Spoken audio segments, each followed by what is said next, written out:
Chapter 4, Mishnah 4. We learned in Chapter 2, Mishnah 1, that an earthenware utensil becomes tameh only when a source of tumah enters inside its airspace, not when the tumah touches the outside of the utensil. Our Mishnah considers the law for a utensil with several outer sections. The Mishnah teaches which outer sections cause the utensil to become tameh when the source of tumah enters them. An earthenware utensil that has 3 rims around its mouth, 1 rim around the opening itself, and another 2 rims around that rim, with spaces in between them, and a source of tumah falls into one of the spaces between the rims, the law is as follows. If the inner rim is higher than the other 2 rims, and a source of tumah enters the space outside the inner rim, between it and the middle rim, or between the middle rim and the outer rim, everything, the entire utensil, including the outer rims, is tahor. Since the inner rim is higher than the other 2 rims, only what is inside the inner rim is considered the inside of the utensil, and everything outside the inner rim is considered the outside of the utensil.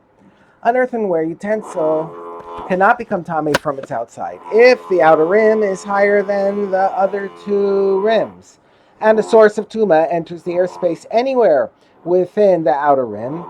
Everything, the entire utensil, is tameh.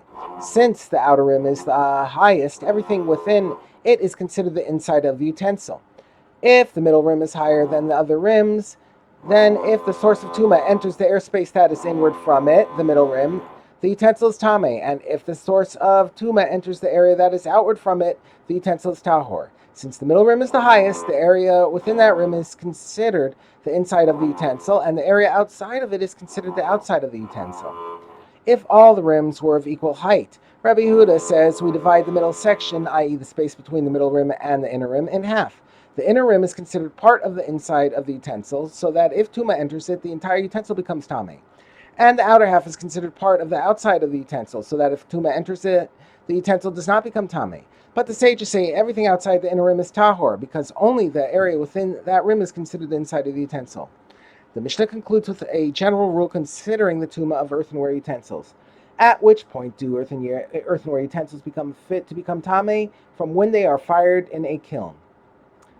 And this is the act that completes their manufacture. Once an earthenware utensil is fired, baked in a kiln, it is considered a finished utensil in regard to tumah, even if more work will be done on it before it is completed.